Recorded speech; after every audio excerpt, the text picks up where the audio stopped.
Boa noite.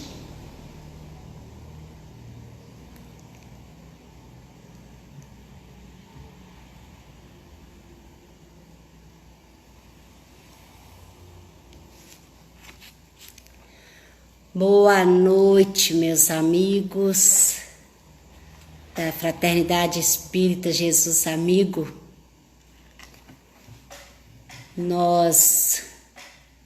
Daqui a pouquinho, nós vamos dar início aos nossos estudos. Arlene, boa noite. Então, nós vamos dar início aos nossos estudos. Meu nome é Noêmia Teixeira e eu estou aqui aproveitando essa oportunidade para dar início. Nós vamos ler aqui uma pequena leitura do livro Caminho, Verdade e Vida, psicografia de Francisco Cândido Xavier, pelo Espírito Emmanuel. A nossa leitura é a leitura 16. Endireitai os caminhos. Endireitai o caminho do Senhor, como disse o profeta Isaías. João Batista, João 1:23. A exortação do precursor permanece no ar, convocando os homens de boa vontade à regeneração das estradas comuns. Em todos os tempos, observamos criaturas que se candidatam à fé, que anseiam pelos benefícios do Cristo, clamam pela sua paz, pela presença divina e, por vezes, após transformarem os melhores sentimentos em inquietação injusta, acabam desanimados e vencidos. Onde está Jesus que não lhes veio ao encontro dos rogos sucessivos? Em que século de língua permanecerá o Senhor distante de suas amarguras? Não compreendem que, através de mensageiros generosos do seu amor, o Cristo se encontra em cada dia ao lado de todos os discípulos sinceros. Falta-lhes dedicação ao bem de si mesmos. Correm ao encalce do Mestre Divino, desatentos do conselho de João. Endireitai os vossos caminhos. Para que alguém sinta a influência santificadora do Cristo, é preciso retificar a estrada em que tem vivido. Muitos choram em veredas do crime, lamentam-se nos resvaladouros do erro sistemático, invocam o céu sem o desapego das paixões avassaladoras do campo material. Em tais condições, não é justo dirigir-se a alma ao Salvador, que aceitou a humilhação e a cruz sem queixas de qualquer natureza. Se queres que Jesus venha santificar as tuas atividades, endireita os caminhos da existência, regenera os teus impulsos, desfaze as sombras que te rodeiam e senti-lo-ás ao teu lado com sua bênção. Senhor Jesus, amigos espirituais responsáveis por esta tarefa, meu bondoso anjo da guarda, me auxilie para que nós possamos assim aproveitar essa oportunidade e trazer o esclarecimento que consola através da doutrina espírita do seu Evangelho. Sê conosco, Senhor, agora e sempre, graças a Deus. Boa noite a todos e assim nós vamos dar início à nossa proposta. O assunto que nos foi solicitado foi sobre o inferno. E aí, aonde que nós vamos falar sobre esse assunto? É lá no livro O Céu e o Inferno, ou A Justiça Divina segundo o Espiritismo. Este livro Céu e Inferno, ele foi lançado em 1º de agosto de 1865. E aí, Kardec colocou assim na frente, na primeira página do livro. exame comparado das doutrinas sobre a passagem da vida corporal à vida espiritual, sobre as penalidades e recompensas futuras, sobre os anjos e demônios, sobre as penas e etc., seguido de numerosos exemplos acerca da situação real da alma durante e depois da morte.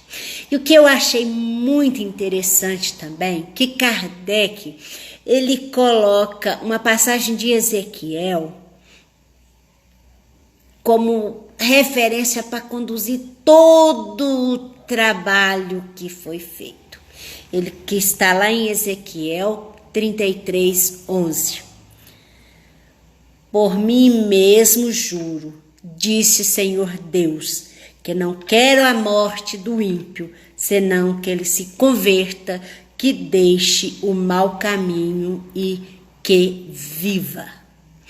É muito interessante que esta é uma das promessas, né, de que Deus, ele não quer o nosso extermínio, ele quer sim que a gente conscientize dos nossos erros, que nós nos acertemos e assim seguirmos e sermos pessoas melhores a cada dia.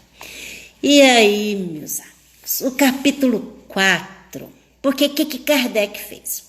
Ele primeiro foi lançando sobre a questão do porvir e o nada, depois ele veio falar sobre o temor da morte, aí depois ele trouxe sobre o céu, e agora nós chegamos na parte do inferno, né? Esse capítulo 4 do livro O Céu e o Inferno, ele vai trazer sobre o inferno. E aí, ele aborda para nós a questão das intuições das penas futuras, o inferno cristão imitado, do inferno pagão, os limbos, o quadro do inferno pagão e o esboço do inferno cristão. O que nós viemos fazer aqui neste prazo que nós estamos aqui? Nós vamos estar trazendo alguns comentários a respeito desses itens que Kardec traz para nós. Mas eu aconselho depois a todos a lerem, né, para poder uma melhor compreensão. Por quê? A respeito da intuição das penas futuras, Kardec vai trazer para nós que desde todas as épocas o homem acreditou por intuição que a vida futura seria feliz ou infeliz conforme o bem ou o mal praticado neste mundo. Então, essa questão, essa ideia que o homem faz, porém, desta vida, ela está muito em relação com o seu desenvolvimento, senso moral, as noções mais ou menos justas do bem e do mal. E também outra coisa que nós vamos ver que Kardec traz para nós é que as penas e as recompensas, elas são os reflexos dos instintos predominantes. Então, ele mostra para nós que aqueles povos guerreiros, né, eles fazem consistir a suprema felicidade nas honras conferidas à bravura. Os caçadores, na abundância da caça. Os sensuais, nas delícias da voluptuosidade. Desculpa, minha língua enrolou aqui. Por quê? Porque dominado pela matéria, o homem não pode compreender, senão imperfeitamente, a espiritualidade. Então, imaginando para as penas e gozos futuros um quadro mais material do que espiritual. Então, afigura-se-lhe que deve comer e beber no outro mundo, porém melhor do que na terra.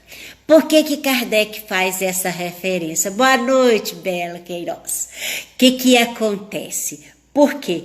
Porque tem um quadro, né, que aonde faria uma descrição da vida futura, mostrando um pequeno, um saboiano, a quem o seu cura fazia descrição da vida futura, perguntou-lhe se todo mundo lá comia pão branco como em Paris. Então, essa questão, dessa relação que as pessoas tinham de que a vida futura, o céu, seria algo bem material. Então, o que acontece? Mais tarde, já se encontra nas crenças sobre a vida futura um misto de espiritualismo e materialismo, aonde que a beatitude contemplativa concorrendo com o inferno das torturas físicas. E aí aonde que veio a questão mais séria. Por quê? Porque não podendo compreender senão o que vê, o homem primitivo naturalmente moldou o seu futuro pelo presente. Então, para compreender outros tipos além do que tinha à vista, ser-lhe-ia preciso um desenvolvimento intelectual, que só o tempo deveria completar. Então, também, o quadro por ele ideado sobre as penas futuras não é senão um reflexo dos males da humanidade. Então, Kardec faz a gente compreender que essa questão de classificar, a gente vai buscar, né? Foi buscado as dificuldades da humanidade como um inferno. Então, reunindo ali todas as torturas, suplícios e aflições que se achou na Terra, para assim moldar os males que aconteceria para aqueles que fizessem o mal.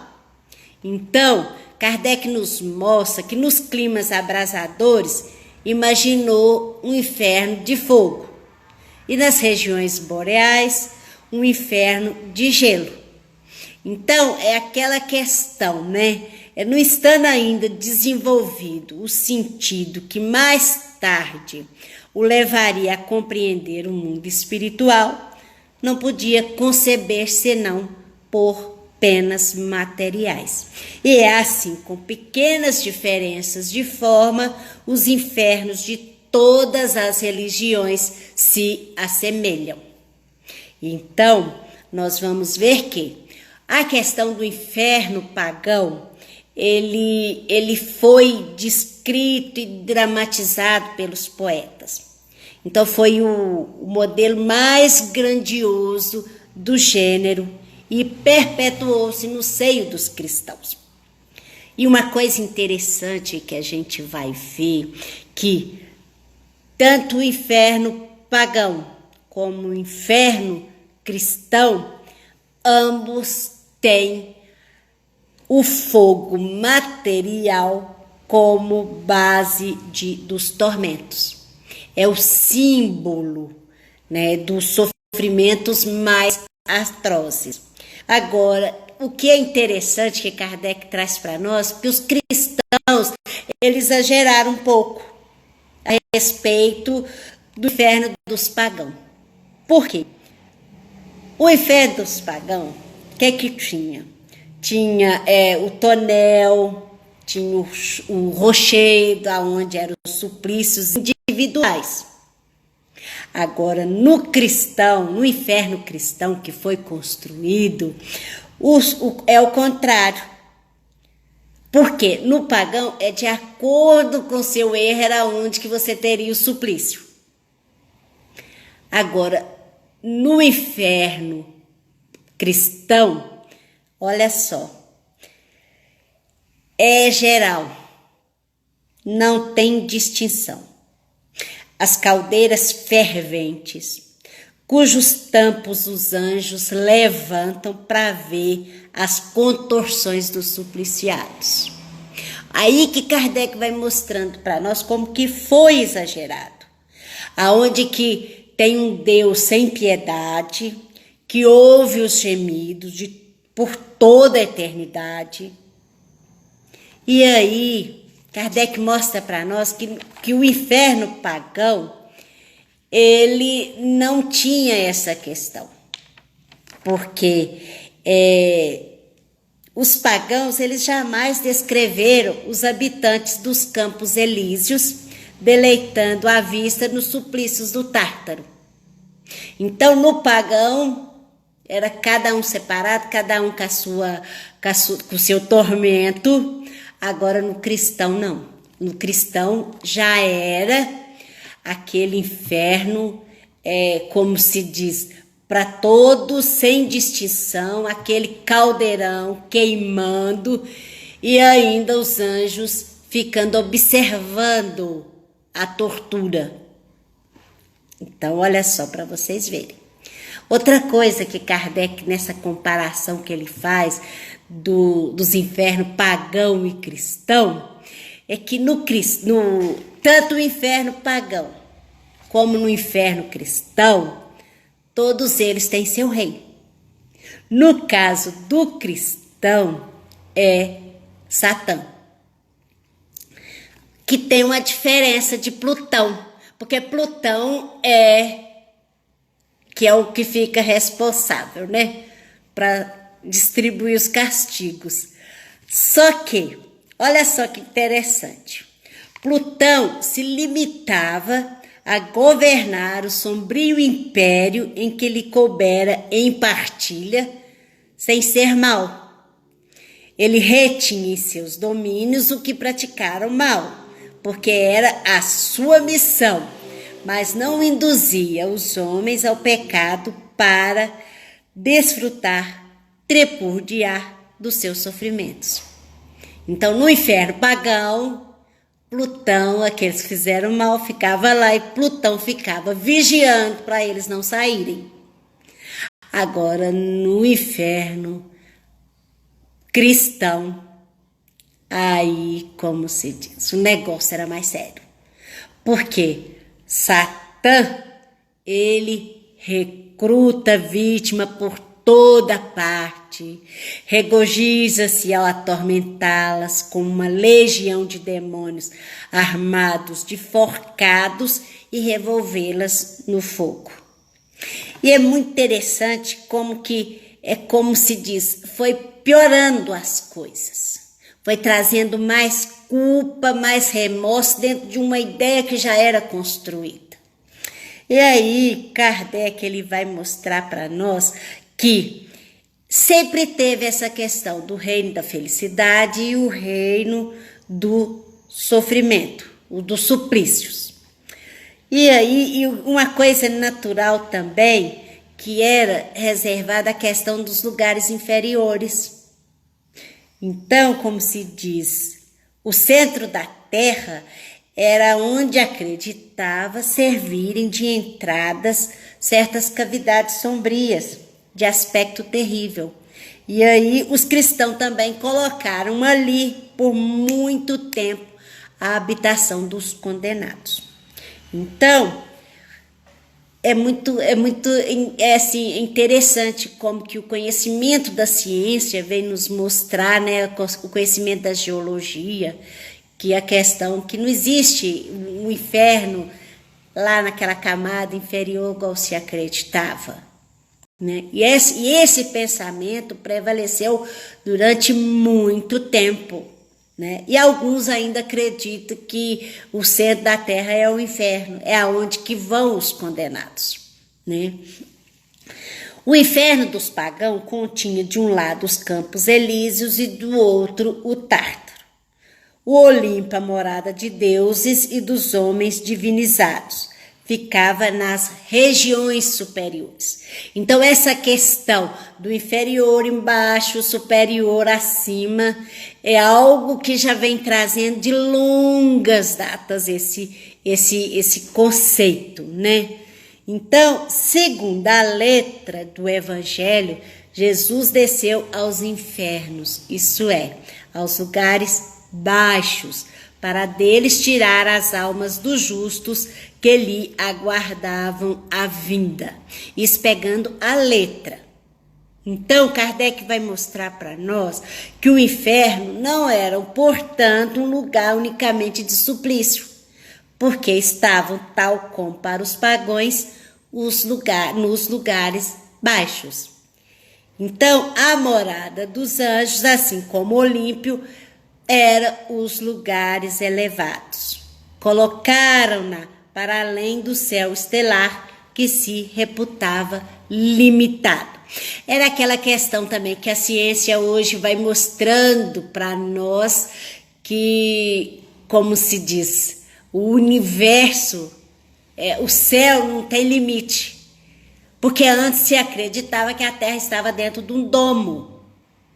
Então, tudo era a limitação mesmo do conhecimento. Hoje, a gente já sabe, como se diz, que o inferno não está localizado no centro da Terra e nem tampouco que o céu é acima, né? Então, olha só, o que Kardec traz para nós? Que essa mistura de ideias cristãs e pagãs nada tem de surpreendente. Por quê? Jesus, ele também não poderia, assim, de imediato, de um golpe, tirar inveteradas crenças. Então, ele aguardou a questão do tempo para que esse esclarecimento viesse. Então, como se diz, Jesus, ele se limitou a falar vagamente da vida bem-aventurada, dos castigos reservados aos culpados, sem referir-se jamais nos seus ensinos a castigos e suplícios corporais, que constituíram para os cristãos os artigos de fé. Eis aí como as ideias do inferno pagão se perpetuaram até os nossos dias. E foi preciso a difusão das modernas luzes, o desenvolvimento geral da inteligência humana para se lhe fazer justiça. E aí, como se diz, localizado o céu e o inferno, as seitas cristãs foram levadas também a não admitir para as almas, senão duas situações extremas: a questão da felicidade perfeita e o sofrimento absoluto. Então, foi aonde surgiu a questão do purgatório, né? Mas aí, como se diz, é aonde que as pessoas ficavam aguardando para poder ter o julgamento. Aquela questão, a pessoa não era tão ruim, mas também não era tão boa. Como é que ela iria ser condenada e como é que ela ia ser absolvida? Então, criou-se a questão do purgatório. A questão do purgatório, dentro da teologia, é muito interessante, que é o seguinte: só sai do purgatório se alguém pedir. Assim, as ideias, né, que vão trazendo, que a gente escuta alguma coisa, mas não vai entender o objetivo. No caso, o conhecimento, o desenvolvimento da inteligência foi vindo, e aí veio outra questão, que tiveram necessidade de criar outro conceito, que é a questão do limbo. Porque o céu e o inferno. E as crianças? Para onde iriam? Se as crianças não fizeram mal, também não fizeram bem. E que morreram em tenridade. Aí ficou sem resposta. Aí foi aonde que surgiu o limbo. Por quê? Foi o local que arranjou para as crianças falecidas em tenridade, sem fazer mal algum, não pode ser condenado a fogo eterno. Mas também não tendo feito bem, não lhes assiste o direito à felicidade suprema. Então eles ficam no limbo.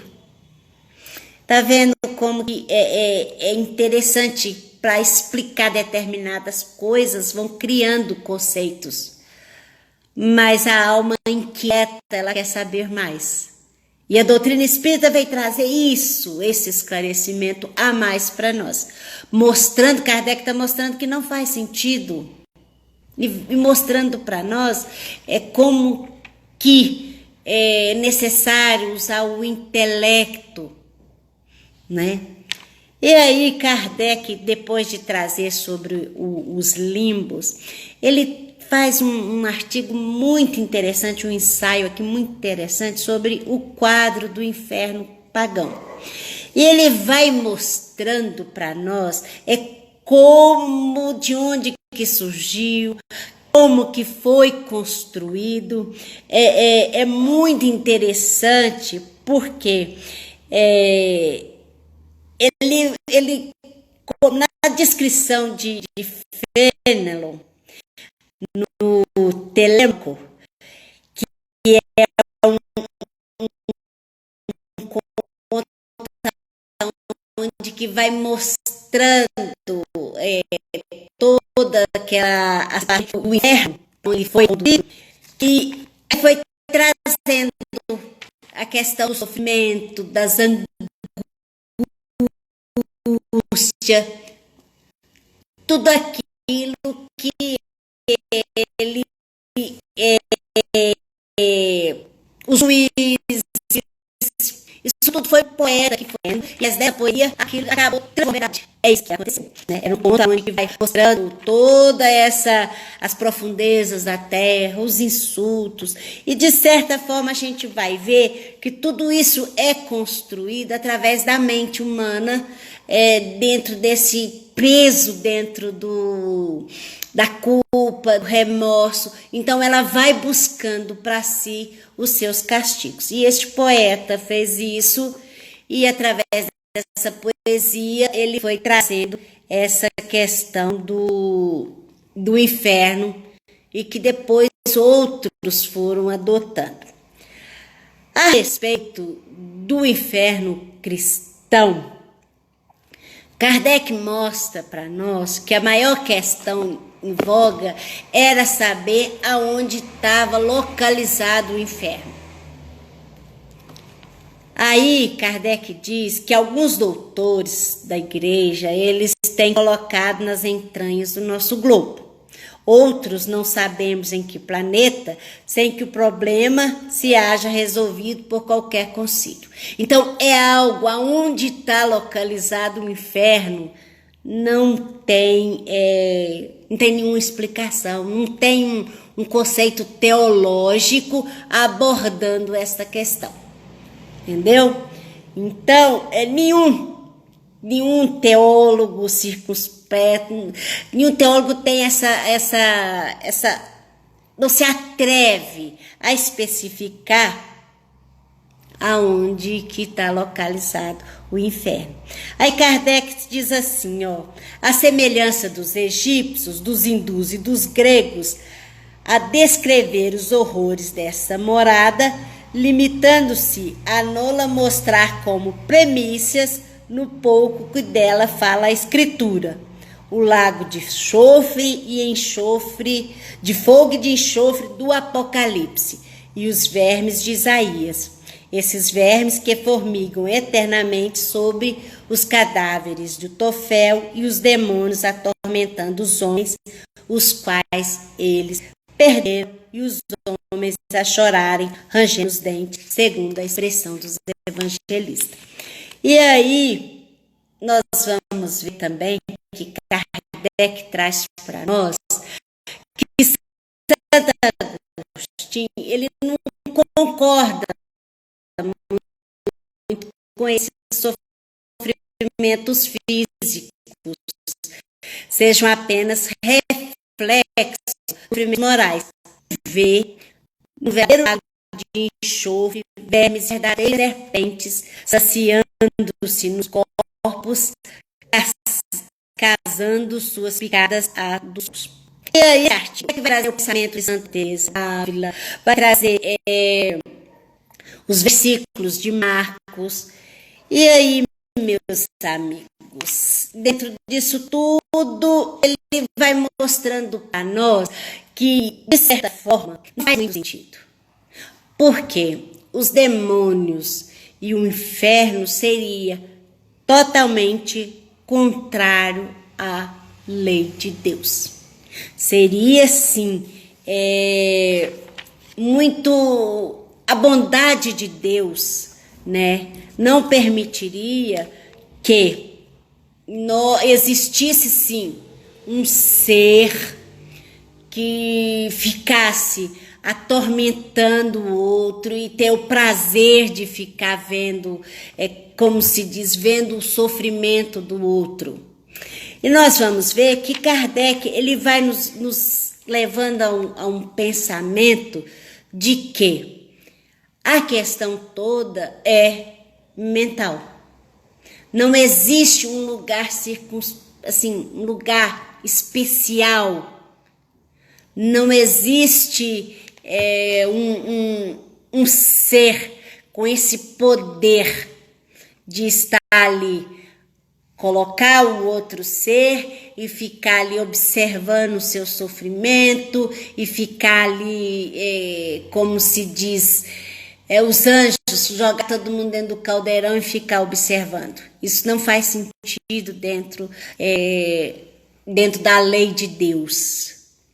Mas sim que tudo é fruto da nossa mente. A nossa mente, ela sim, alimentada por essas ideias, ela pode sim construir todo esse arcabouço em volta de nós.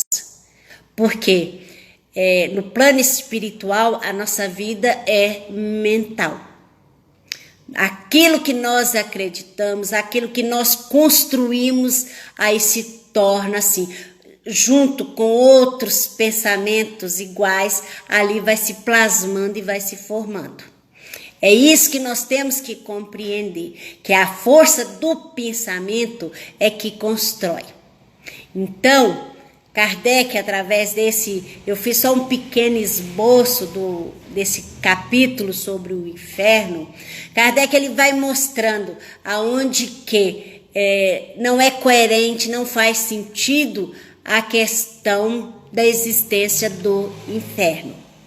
Da mesma forma que não faz sentido Deus ficar observando o castigo. Ficar tendo prazer em ver os seus filhos, ficar lamentando e pedindo por socorro e ali se deliciando de ver eternamente. Então, agora, nós espíritas, nós acreditamos sim na lei de evolução, que nós somos seres imperfeitos, construindo sim essa nossa evolução através das vivências. Então, o que é o inferno? O inferno é a minha alma, a minha consciência culpada. E aí sim, ela se transforma no inferno. É o meu egoísmo que transforma a minha volta um inferno. A minha avareza, a minha inveja.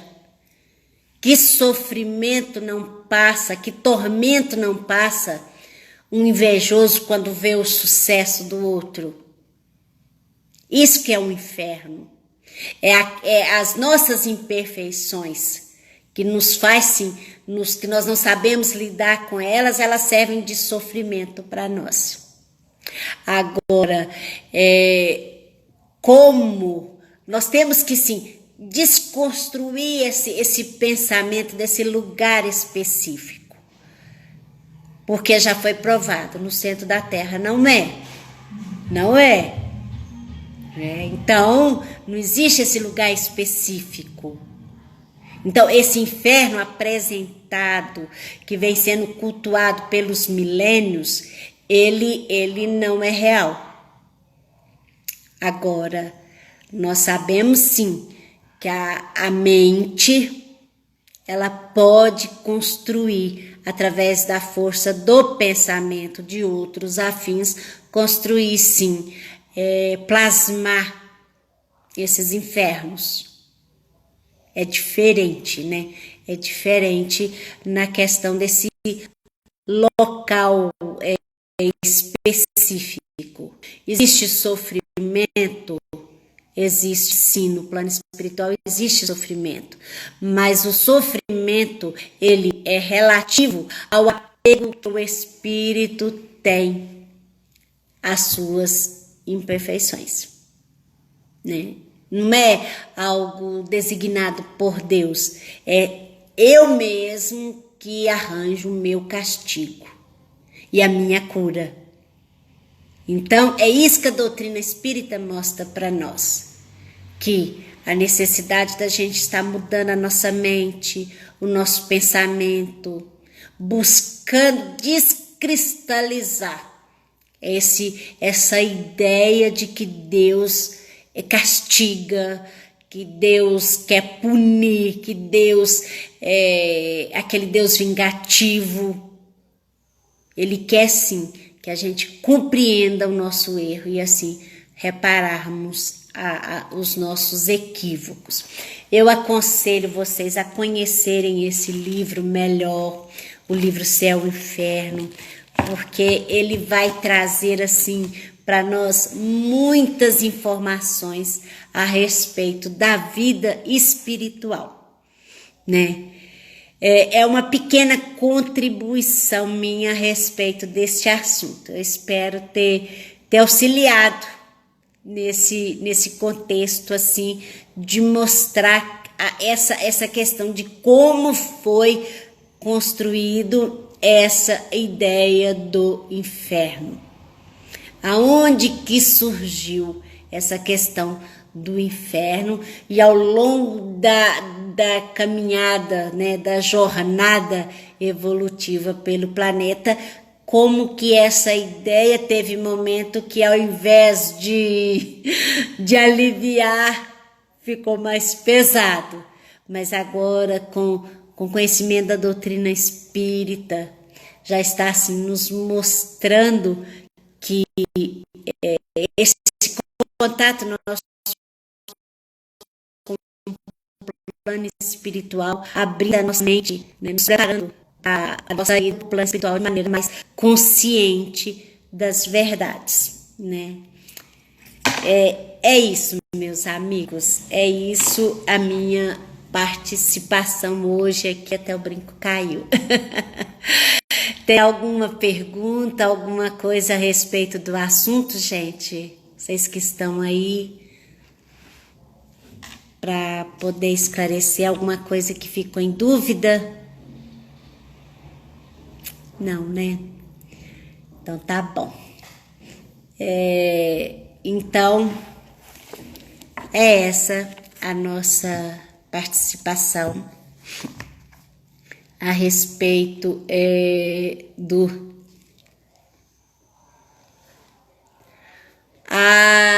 pois é, a questão de acreditar, né? Nós temos que sim, nós temos que usar o nosso intelecto em benefício da melhor compreensão das verdades espirituais. Nós temos que usar o senso, né? E sempre estar com a mente aberta para o melhor entendimento. A gente não pode fechar a nossa mente a respeito de assunto. A gente tem que estar sempre buscando um melhor entendimento para que se torne uma verdade dentro de nós. Que é assim, concretiza dentro de nós as verdades, né? Porque realmente não faz sentido esse local existir para estar ali punindo, atormentando as pessoas, da mesma forma que Deus ter criado alguém para sair por aí atentando os outros para arranjar mais instrumento para poder estar se atormentando. Não faz sentido. Agora, isso não quer dizer que exista, mas isso aí é fruto do nosso livre-arbítrio. Mas isso aí tudo está dentro das verdades espirituais. Porque esse poder, esse pseudo-poder que alguns acham de ter sobre o outro, isso aí dia menos dia acaba. Porque o maior poder que nós temos é de Deus sobre as nossas vidas e nos ajudando a ser pessoas melhores a cada dia, né? Então nós vamos encerrar agradecendo a Jesus, agradecendo a espiritualidade amiga que nos oferece essas oportunidades de aprendizado. Estamos fazendo reflexões a respeito daquilo que ouvimos, daquilo que chega até nós. Ser conosco, Senhor, agora e sempre, graças a Deus. Muito obrigada à Fraternidade Espírita Jesus Amigo. Obrigada ao Murilo que fez o convite, né? E um grande abraço a todos vocês. Que Jesus nos abençoe e nos ajude, sim, uma melhor compreensão do sentido e do propósito da nossa vida, né? Que a gente possa, assim, quando sairmos deste mundo, deixarmos o nosso melhor e levarmos o nosso melhor. Ô, Patrícia, obrigada. Que a gente possa, por onde a gente passar, deixar o nosso melhor, né? Porque é assim que a gente existe. É na lembrança das coisas boas que a gente faz. Grande abraço e até mais. Tchauzinho.